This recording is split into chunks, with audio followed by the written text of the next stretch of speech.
Welcome, everyone. We are beginning Amelia Hogan's workshop on Sean-nòs singing.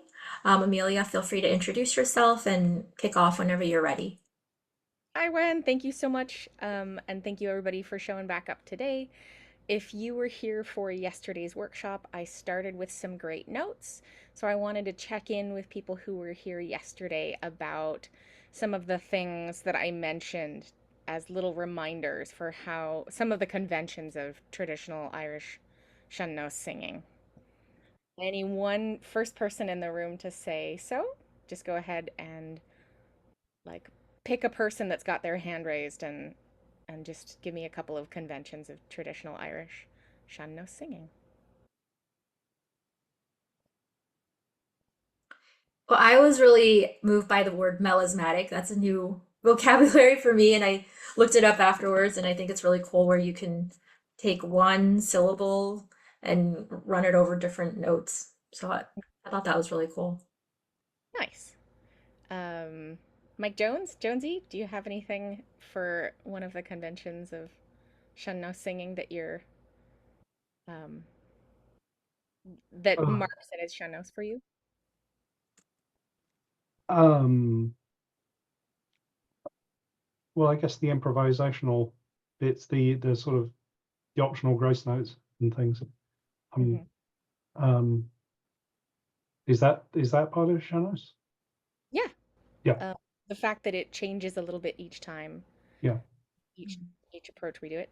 For folks who are here for the first time, thanks for swinging by. Um, a little bit more background, I'll just go over a couple of quick notes. Sean-nós singing means old style in Irish. The language is called Irish. Scots Gaelic is Gaelic, and that's how the language is called. And Irish Gaelic is called Irish or Ascraige, and they are all Goidelic languages. So, in many cases, it's mutually intelligible between the Outer Hebrides in Scotland and the islands and much of the west coast of Scotland and Northern Ireland. So, Ulster Irish. A little bit more background on me. I am not born in Ireland. I make no claims to that effect. I'm a California kid, but I grew up hearing singers. Um, and I have an ear only shaped by the fact that my family's from Ireland several generations back and so forth. Um, and so I heard a little bits at home as a kid, but that's about the extent of it. And this is me trying to invite new people into the art form. For folks who were here yesterday, we sang a song called Gau Molta Brigia, which is in praise of Bridget. It's a lay, which is a song of praise in particular. And so Wen can bring that up. And I've got here, um, Wen has put up the sean-nós singing document link. So if you would like to save and or reference this later, make a copy and bring it on over for you to play with in the future. I'm going to sing it once and I'm going to sing it melismatically, haha, with lots of florid ornamentation. And then we can launch into the next piece of today and progress us along. So sing along. I'll do it nice and slow as best you can. Just try to find the core melody without following too much on the ornaments. Yawa molta bridges, starting at the top. Yan wani leran, yan wan lega chiri, molamish galeri. Lachran yal na leina, so shafin chire, yan arwaveran, yan naman armeina. 지금 그러잖도 야랄레나 게라 harla brilla Gardwin ergeran. And reminder that we have that nice open rhythmic structure to it.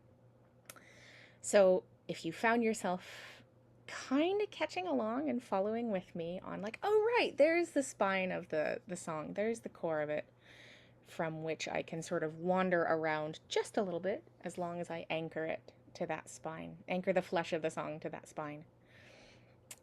It's a vertebrate, I think.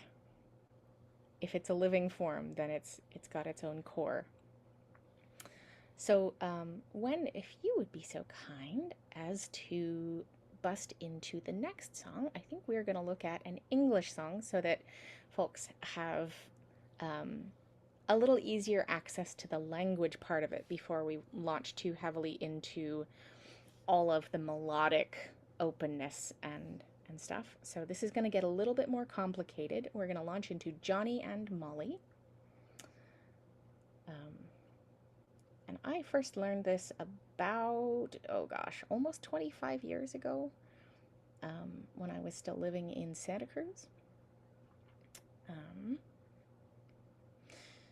So I'm going to sing one full verse, just that very first verse. And you can hear when I say it's melismatic and it's got a fairly open rhythmic structure. You'll hear what I mean. Johnny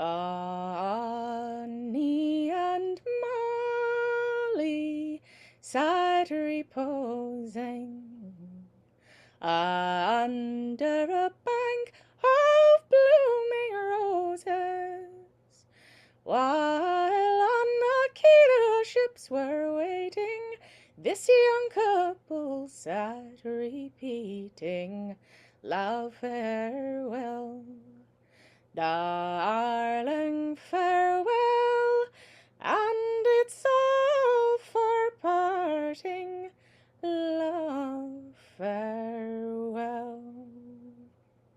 Right? You may have heard that song before. I got some of my version from Sandy Denny and people who learned the song from her. So I'm not going to sound exactly like her, and it'll be sort of influenced by it, and you can probably hear it if you go find a recording of her.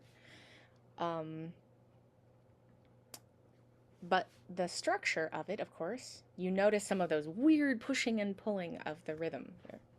Does anybody have any questions before sort of breaking into the melody and some of the core pieces of its spine? Let's sort of pause here.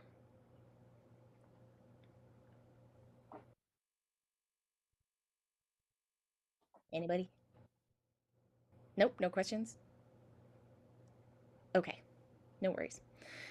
The melody, if I were to pare it back to its bones, would be fairly rangy, right? It starts da, da, da, da, da, da, right? Like it goes pretty far up and pretty far down. It also has a lot of moments in it where you're moving sometimes by steps, sometimes by rolls and triplets, sometimes in very different ways, right? And I would say that one of the conventions of Ulster Sean-nòs singing, as we sort of mentioned yesterday, there are regional differences, is that it's more common, I would say, in terms of regional styles for Ulster Irish Sean-nòs to have more steps, more sort of interval spacing between individual notes, and finish more with grace notes. Whereas you'll find more of, and more like little flips. Na, na, that would be like a little flip, little vocal flip. Then you would find in Southern Irish or Munster Irish Sean-nòs. One more time though, for folks who weren't here yesterday, you'll find that more common in the last 20 years or so is younger generations will look for how to make their style sound more like what wins the Oireachtas, the competitions. So, that said, Johnny and Molly. Sing it with me. Johnny and Molly. Right, nice and clean. No grace notes.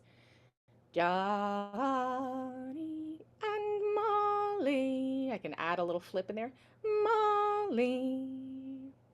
They sat reposing. They sat reposing. That's a way to add in or to sort of pull in some of those little flips and rolls. Johnny and Molly, they sat reposing. A little bit more ornamentation there. Under a bank. You heard that little flip? Under a bank of blooming. I'm going to slow it down just a little bit. Of blooming. So you've got a flip and a roll. Roses, roses, roses.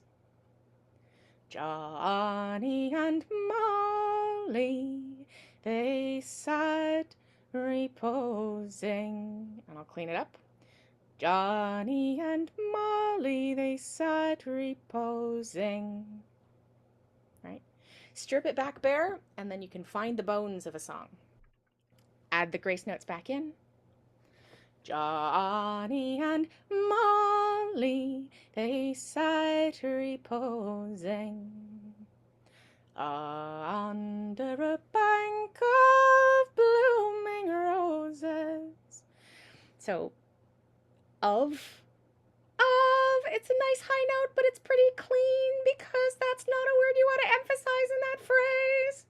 Blooming roses. You want to make them florid. You want to have them blossoming out, like the meaning of the words that you're singing, which is part of why right now we're doing a little bit in English first, so that the language itself doesn't trip you up and the pronunciation doesn't get in the way of the melodic part of what we're doing here.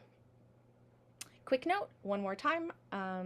If you like the stuff that you're learning with me, tell the Lark committee, write it in comment cards. They ask us back based on how people respond and tell them they had a great experience or what they liked about stuff. So that really helps. Please donate to Lark if you can to make sure that we can continue offering our stuff for free to the public for virtual Lark. So let's do that first line.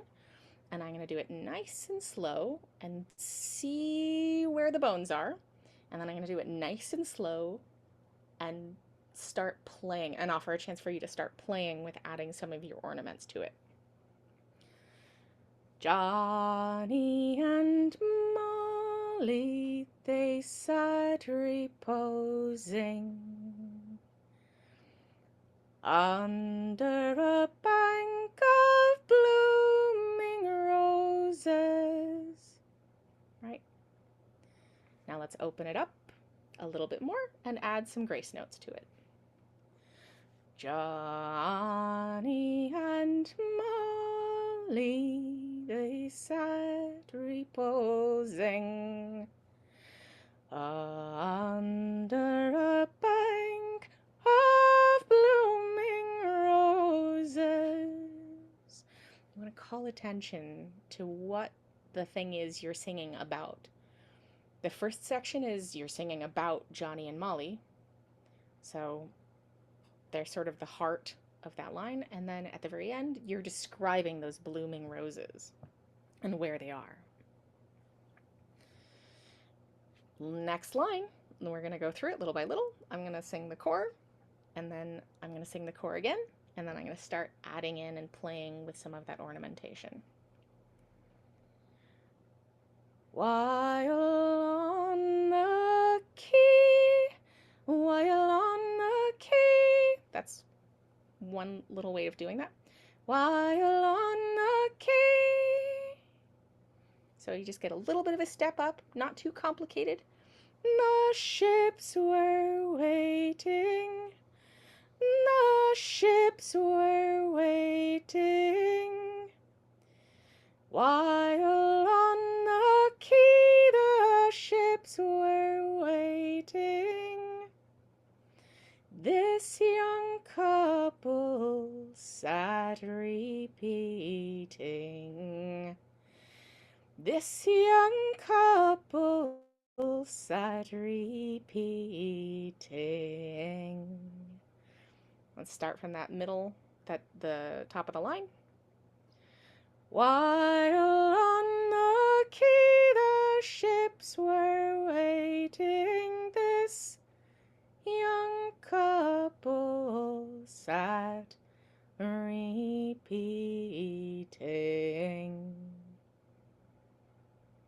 Now I'm going to add it a little bit more florid. Sing along with me if you've got it.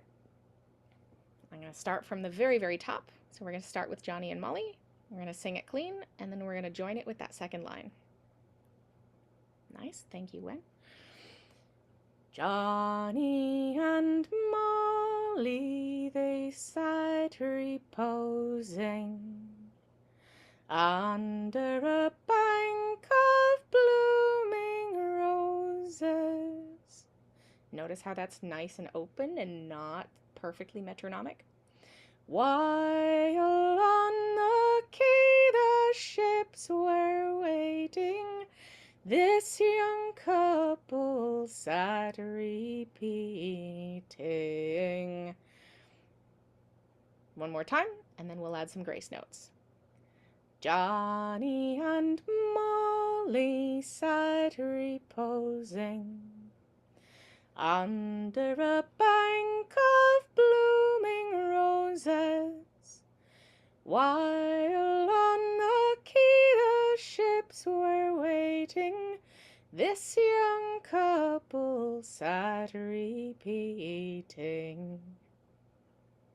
And the ornaments. Johnny and Molly sat reposing under a bank of blooming roses, while on the quay the ships were waiting. This young couple sat repeating. Right, pretty rangy. Let's do that second line, ornamented again.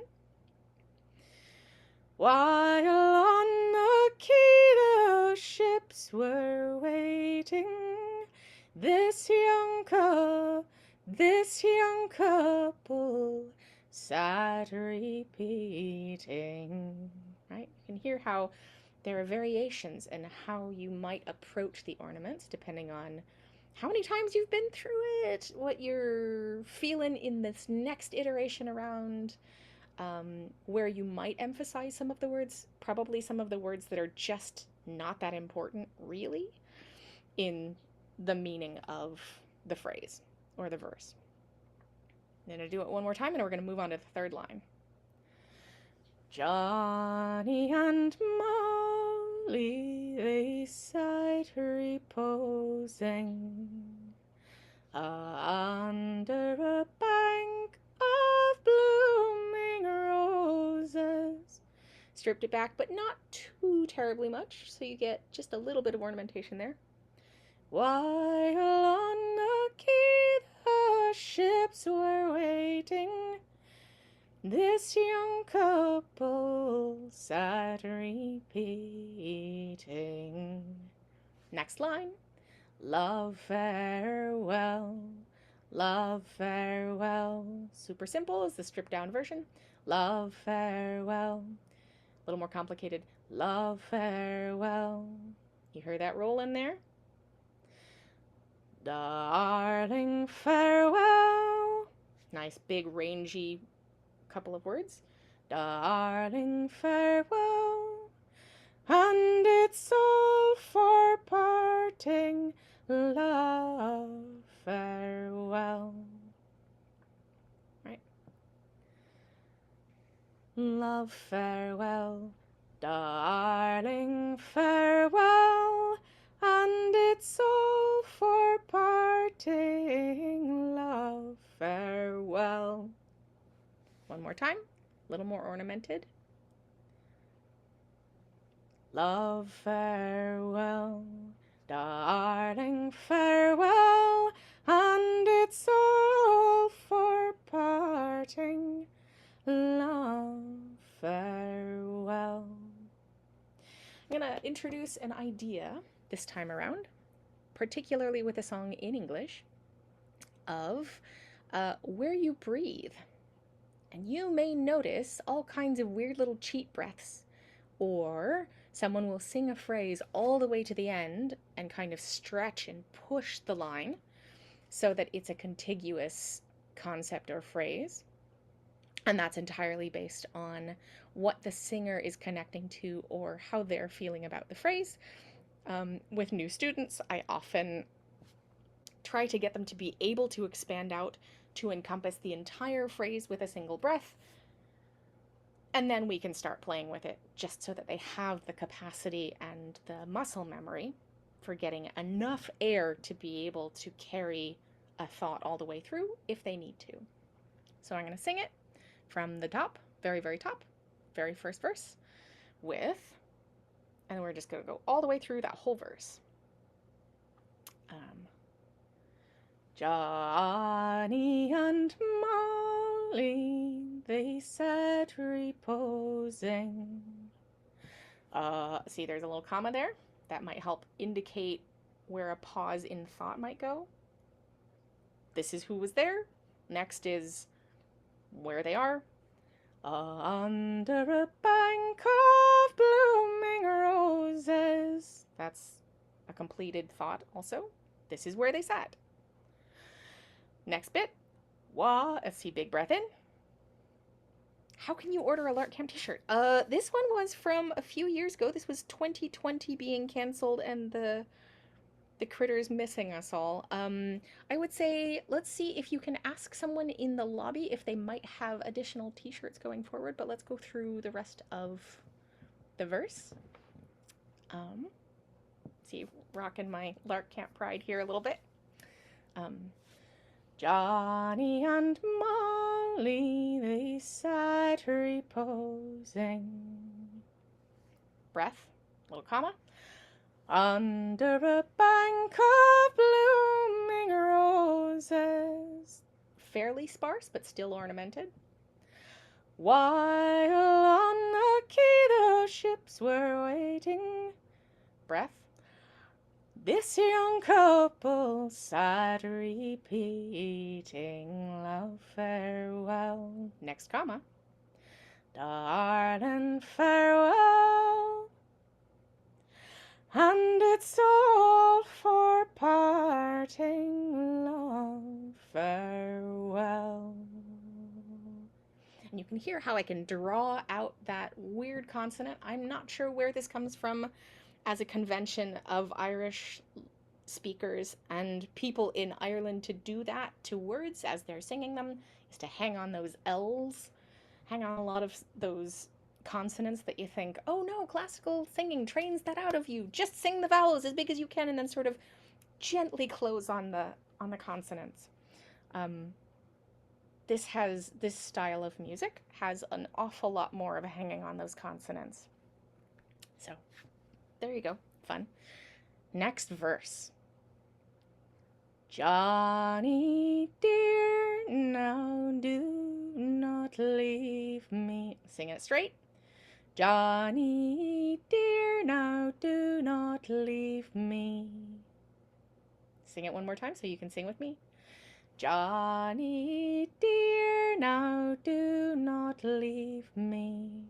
Next bit. For your absence it would grieve me. For your absence it would grieve me. nice and straight, pared back, just its spine. For if you go where the cannons rattle, breath, I greatly fear you might fall in battle. Of farewell. Breath, darling, farewell, and it's all for parting. Love, farewell. You want to finish a phrase nice and strong because you're carrying the thought or the theme or the refrain line forward. What makes this Sean-nòs is it's a cappella, it's done with a single voice, a single melodic thread. It is an Irish song. It's very melismatic. It's got a lot of ornaments. It is not done to a metronomic time signature, and it would be very hard to have someone accompany unless they'd listened to you do it a lot of times. So I'm going to sing it now. A little more ornamentation, but still fairly slow. Johnny dear, second verse, yep. Now do not leave me, for your absence it would grieve me. Still fairly pared back, just a couple of little flips. Suits the verse just fine. For if you go where the cannons rattle. Couple more little flips, not a full-on roll anywhere in there, unless I wanted to. For if you go where the cannons rattle. A little more complicated. I greatly fear you might fall in battle. For if you go where the cannons rattle, I greatly fear you might fall in battle. Still singing strong, even if it's not the prettiest thing.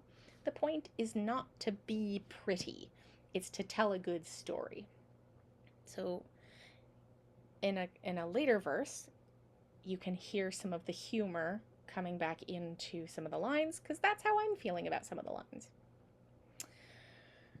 Johnny dear, now do not leave me, for your absence it would grieve me. For if you go where the cannons rattle, I greatly fear you might fall in battle. Love, farewell, darling, farewell, and it's all for parting. Love, farewell. Little bit of that melismatic stuff. Not too terribly much. Now, Molly dear, now do not mourn. Third line, third verse, yep. For there's a relief at my returning. When I come back from the war's alarm, I'll great gently roll you in my arms. Love, farewell, darling, farewell, and it's all for parting. Love, farewell. Okay? This is my favorite verse.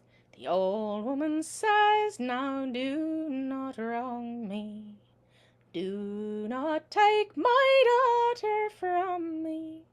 For if you do, I will torment you. At my death, my ghost will haunt you.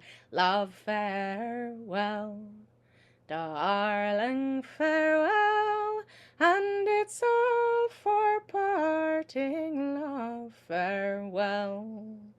Right?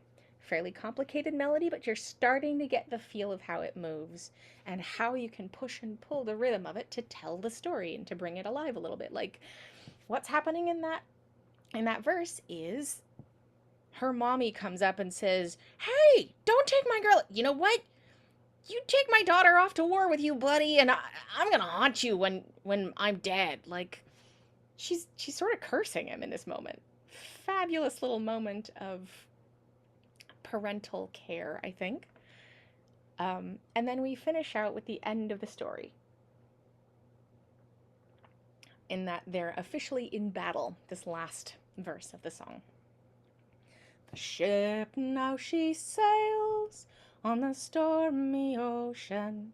Now, I broke that up in terms of a pulse or a place to breathe, in part because, well, one, I didn't breathe appropriately before I started, and second, because I actually think it's a little more interesting not to, so that I have a space between what's happening, the ship now she sails, and where it's happening on the stormy ocean.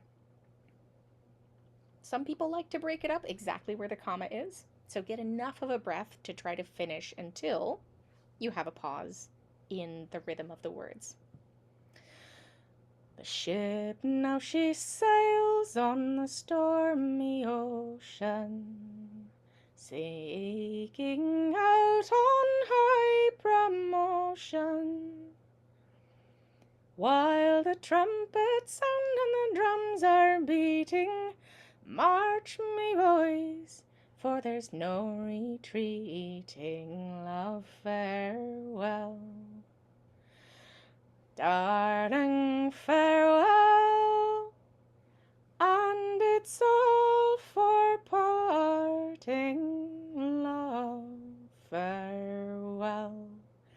Now let's add back in some of those little ornaments. A few more of them, okay? And I'll keep it nice and smooth and slow. The ship now she sails on the stormy ocean. Heard that nice little roll? Ocean. The ship now she sails on the stormy ocean. Have a nice big florid one right there. Seeking out on high promotion. I'm not doing a lot of ornamentation there. Just a little bit. Just enough to say what it's doing out there.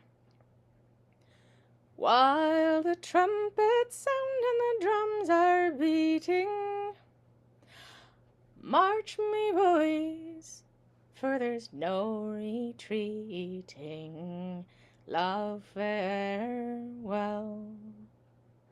Darling, farewell. Or love, farewell, because it's the last one, and it changes the meaning of the song given the refrain in this context of this verse now.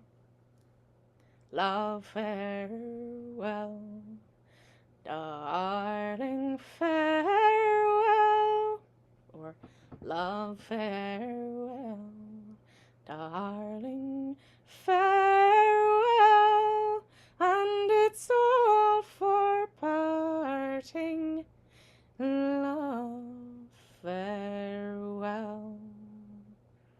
And what's changed about it is, as I say, he's now officially in battle because they're trying to gain promotions in a military context. So we're pretty sure at the end of this song that someone's gonna die, right? The love is going away, but like for realsies this time, instead of missing the person ahead of time or fearing that they might go. It's kind of a fun, I think a little bit clever and peppy. Yes, I do. Thank you, Wen. I'm a little bit rushing through this. So who wants to give a line, just one, or just one segment, a try? You've heard me do it several times now. I hope you've been singing along as I've been repeating melody points here. Who wants to give? Bev wants to go first. Bev, you can unmute Yeah. yourself. Yeah. Perfect. Okay. Fortunately, I could read this one well, not like yesterday. And Johnny, Johnny and Molly, they sat reposing under a bank of blooming roses. That wasn't very good. You know what? It's a start. And it's getting there. I can hear it getting there. Yeah. So let's keep working it, right? Like, do you want to try it again, but maybe pitch it just a little bit down? So Yeah, it was too high for me is where it was. So if we start it Mhm. where you just did and then walk it down a couple steps, that might help. Mhm. Johnny and Molly. No. Johnny and Molly, they sat reposing under a bank of blooming roses. I'm just trying to sing it in your pitch and I'm not doing well. Let's go on. Okay, that's okay. No, it was good, and I heard it being a little bit richer by even walking it down those couple of steps. So at some point, Bev, we can find each other in real life and we can play with it and go over it a little bit. But does anybody else want to try? Johnny and Molly sat reposing. Do you want to just try that part, maybe? Anybody? Johnny and Molly, they sat reposing under Nice. a bank of blooming roses. That was better. Yeah. Anybody else want to try the next line? While on the quay the ships were waiting. Who wants to give it a go? While on the quay the ships were waiting, this young couple sat repeating. I came in late, so if I'm making the tune up, I'm making the tune up. That's okay. That's okay. Let's go on a little bit. Pretty good actually. You started out really nice and strong.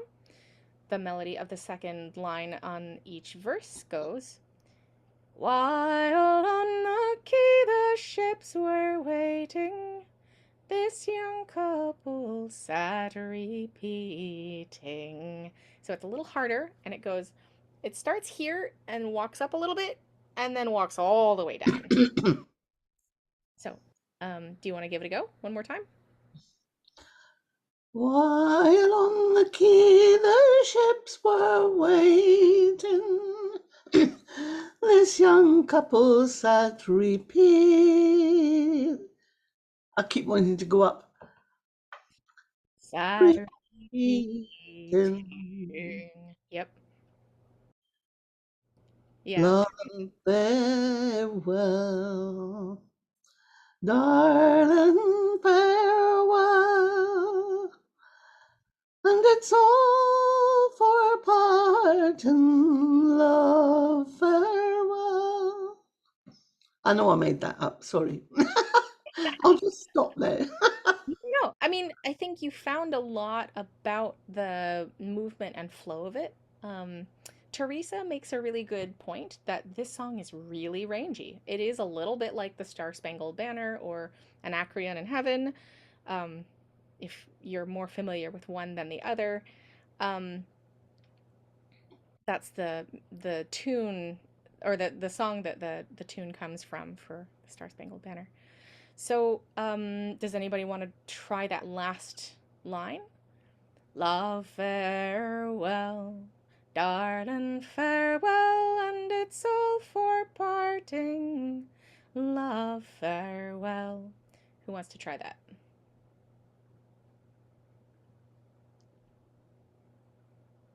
I'm giving you guys hard. I think Dawn, go for it. Yeah.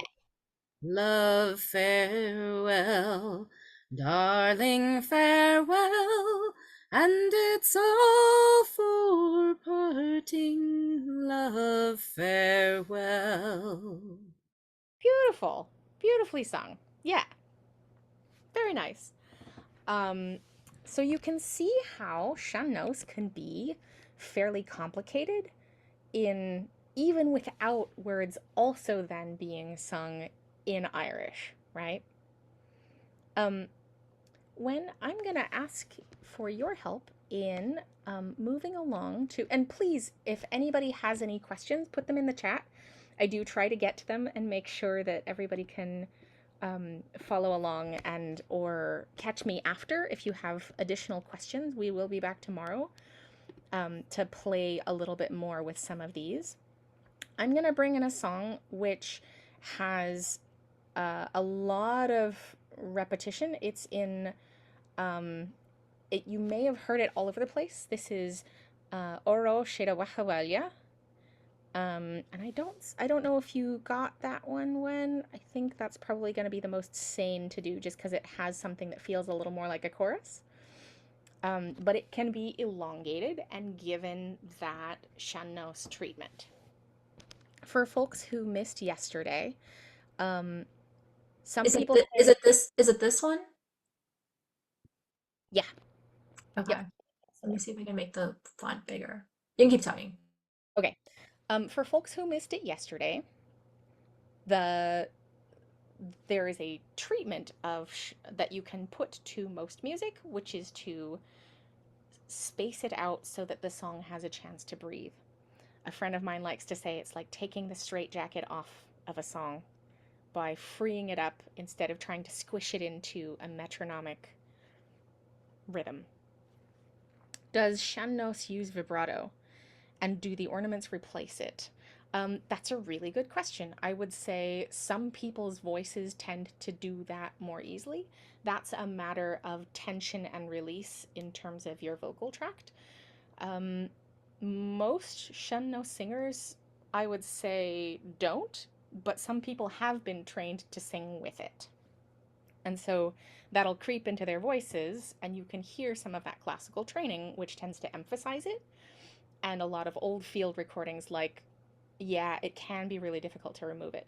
A lot of old field recordings from the 40s and 30s, that was the convention of singers at the time because that's what was popular, which is very similar to the way that Southern Irish ornamentation tends to get pulled into styles all over and sort of become the modus operandi, in part because that's what's winning the competitions, right? Like that's what's selling the CDs or the albums or the getting more radio play or being put on television shows or whatever. So this is Oro Shirawahwalia. Yeah, absolutely, Megan. Again, if you like it, if you want more of this, I've been asked to bring this and the really beginner singing in Irish to Lark in person this year. So I will have both the sort of just shaping out the Irish language and singing, as well as the more complicated melismatic forms like the Sean-nòs. So we'll have a little more complicated, as well as the linguistically hard, but rhythmically and melodically more consistent versions of stuff. So I'm going to sing a verse and a chorus, and then I'll walk you through some of how to break it down phonetically. We only have 15 minutes, so I'll try to make it through one verse and one chorus. Yeah.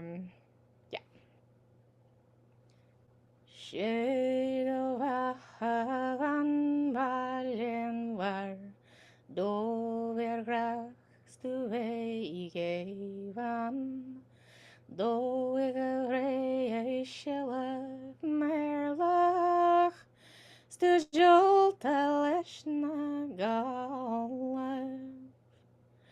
You can kind of hear how the words want to put themselves into a cadence. However, I've heard it done beautifully with a Sean-nòs treatment. So, the chorus, oro, and you remember those little fadas from yesterday over the vowels. Those emphasize that's the vowel sound that you want to be focusing on. Oro, right? So rather than oro, like you would never tighten or flatten those sounds. It's much more phonetic than that. Oro. And they would have equal weight because they both have the fada, both ends of that word, both of those vowels in that word. Oro Shirawahwalia. Now, if we notice, S followed by a tight vowel or a closed vowel, Sean, she, Sinead, Siobhan, you've seen those names written. S followed by I or E is sh, right? That S is pronounced sh. And that E with the fada over it, oro she. That word is pronounced she. Do. What happens to that consonant that consonant, when you get that following H, it softens it. So in this case, waha, waha. It's like a very, very, very soft B. So some people will pronounce it with a much harder V, vaha, because maybe they would have made a really hard B sound. And some people pull it back even softer, so it's closer to a vaha, like vaca in cow, right? Oro sheda waha valya. What happens with those H's? You soften them. L followed by E. That E kind of pulls a y sound into it. Oro sheda waha valya. Oro sheda waha valya. Oro sheda waha valya. And then anish. I have no idea why that I is accented. Anish. It's like anish, anish, but you really don't hang on the ny part of. It's not French, right? So you don't pronounce that quite so. Noir. That would be the O emphasized in that vowel set. Anish, ar. What happens to that T? It becomes chacht. Chacht. Chacht. It's like you barely pronounce it at all. Chacht. An. Tsaura.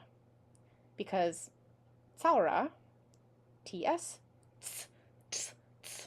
tsaura, is summer. Right? Samhain as the end of the time of year. Samhain. And in the middle of summer, it's tsaura. Tsaura. So some people say taura. I think that's a little weird. It doesn't sound right to my ear, so I'm not going to teach it that way. So I'm going to go ahead and just say the words of this little by little, all in a big lump, and I'll say it nice and slow. Oro sheda waha valya. Oro sheda waha valya. Oro sheda waha valya. Anish ar hakt an tsaura. You can kind of begin to hear some of those weird things. Thank you, Wen. I really appreciate it. So I'm going to say nice and slow the first verse. She do waha avan ba. Van or ban is like banshee. You've heard that term. It's not banshee, it's banshee. It's fairy woman. Ban is woman. Vanba.